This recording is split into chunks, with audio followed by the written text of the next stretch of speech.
Кавадаричката навивачка група Лозари денеска на празникот Свети Трифун ја покажа и својата хуманост, а тие успешно ја реализираа својата прва крводарителска акција.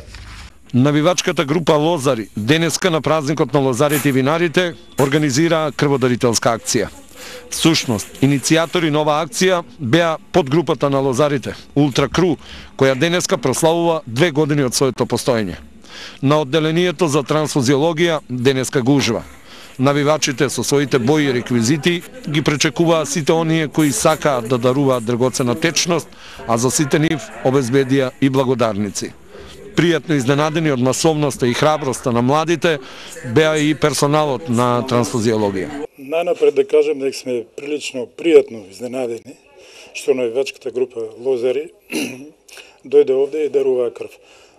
До сега, ево околу 1 часоте, имаме дарувано од лозарите 21 кесе крв и од нашите редовни дарители околу 6. Вкупно денеска зедовме околу 27 кесења на крв. Ова е прва акција што е овде во нашата служба организирана да даруваат крв на навивачките групи. Изненадени сме од нивната храброст, од нивната, да кажем, анонимност, од нивната хуманост и се договаравме овде со раководството нивно да оваа акција стане традиционална, дури да биде 2 пати годишно.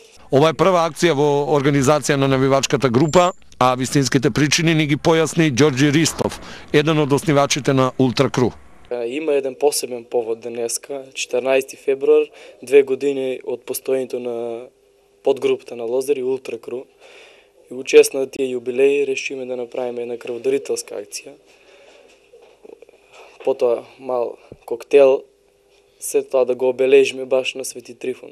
14 февруар е дата на основањето на Ултра Кру. Онака, сосем случајно, без некој посебно.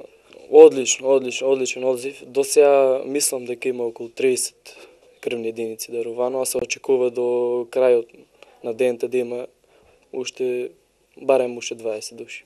Се надевам. Има некои што се на работа и не можат да стигнат до тие период, али мислам дека акцијата помина успешно. Има неколку женски членови, моментално нови. Како што знаеме, групата расте бројката и тие собраа храброст и даруваа крв. Нема некој конечен список, значи имаше јавна покана до сите што сака дојдеа даруваа крв. Мислам околу 6-7 девојчиња до сега има дарувано крв.